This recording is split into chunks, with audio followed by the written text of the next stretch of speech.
Mira, creo que este monumento, que es uno de los monumentos de este tipo más importantes que hay, diría yo, en el país, seguramente uno de los más importantes de la región, creo que hay que relacionarlo necesariamente con el entorno, ¿no? Que es el Parque Urquiza, que es el remate de la Alameda de la Federación, que es esta particular situación urbana, digamos, y geográfica en la que está emplazado.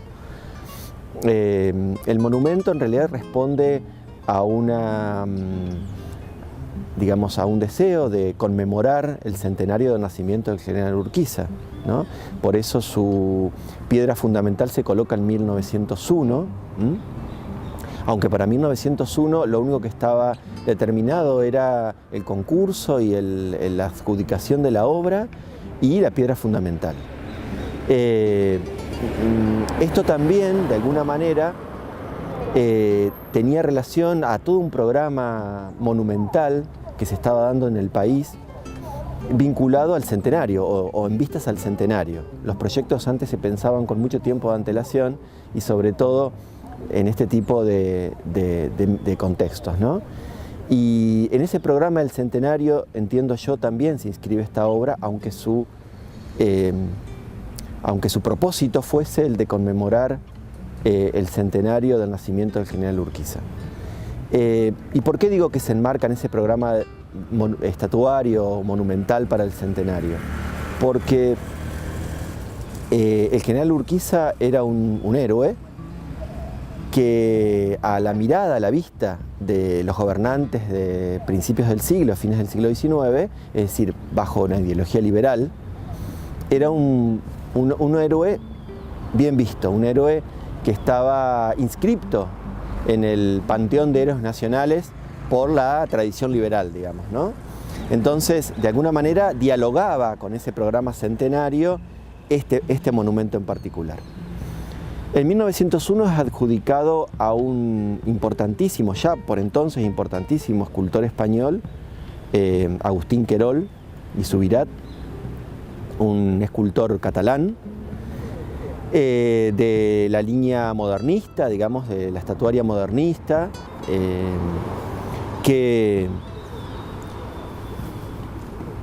empieza la obra en ese momento y la obra se dilata, seguramente por problemas financieros, económicos, de subvención del trabajo, y a los 8 años de iniciado el trabajo, Agustín Querol fallece.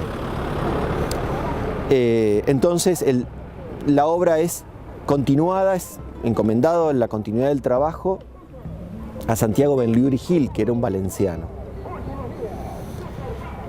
Santiago Benlliure toma la obra cuando ya estaban hechos la mayor parte del basamento, es decir, de esa estructura prismática que vemos, ¿no? Que es el basamento del monumento. Y entonces Santiago Benlliure fundamentalmente trabaja sobre las figuras en bronce, ¿no? Que vemos que son 3.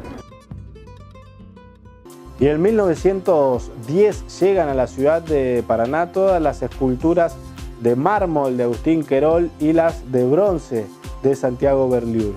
Justamente estos dos escultores españoles muy reconocidos y con muchas obras realizadas no solo en España, sino también en Lima, en La Habana, aquí en la Argentina, en la ciudad de Buenos Aires. Por ejemplo, el Monumento a los Españoles es obra de Querol.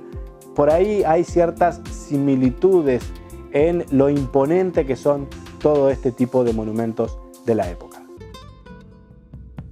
A los 10 años de puesta la piedra fundamental, recién llegan, precisamente en 1910, recién llegan en barco los bultos portando los mármoles fundamentales del basamento del monumento, ¿no?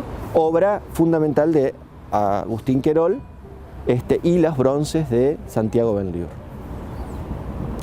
Pero además, hay que esperar 10 años más para la inauguración del monumento. Es decir, que el emplazamiento del monumento no se va a hacer de manera inmediata y la obra recién va a ser emplazada, terminada, digamos, para 1920. centenario del Pacto de Unión Nacional.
El monumento está hecho, aquí se complementa, por un lado, una función de solaz y esparcimiento en los términos de la época, que comprendía el Parque Urquiza, con un monumento que tiene una función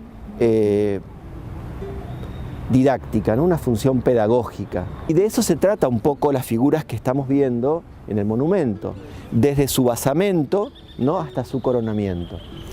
El monumento en sí ya está emplazado como una especie de altar, ¿no?, de altar cívico, ¿no?, con esas escalinatas y ya la propia situación geográfica que lo pone en una posición destacada, ¿no?, tanto mirándolo desde el río, mirándolo desde la subida del puerto, como también desde esta gran diagonal que es la Alameda de la Federación, ¿no?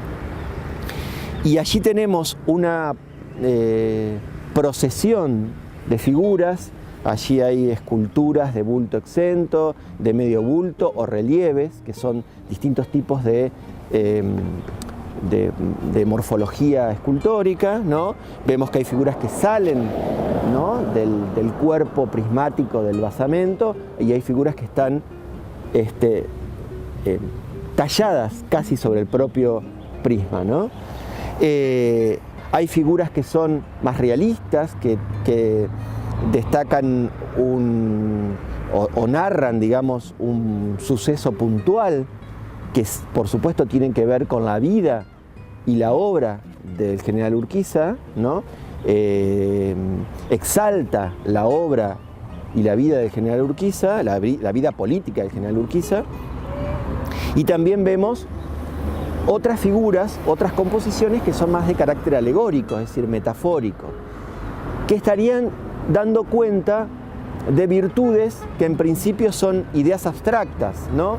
La idea de la libertad, la idea de la instrucción, la idea del trabajo, la idea de la producción, ¿no? A través de una serie de figuras alegóricas, que son las que vemos digamos, alrededor del basamento principal, ¿no? Y que cumplen esa función. El monumento va relatando desde la base hasta el coronamiento, allí donde está la figura ecuestre del general Urquiza, en bronce, va haciendo todo un relato, ¿no?, de la epopeya política y cívica del general Urquiza. De eso se trata un monumento, ¿no? Se trata de exaltar esa figura para la cual está hecho. Hoy día lo vemos casi encerrado por esta calle de mucho tránsito, de un tránsito regular, y por ahí nos dificulta un poco el acercamiento o la lectura. Pero pensemos esto en un contexto de principios del siglo, donde todo esto era recorrido por carruajes, los domingos, o por el tranvía, la gente que venía a pasar una jornada o una tarde al parque.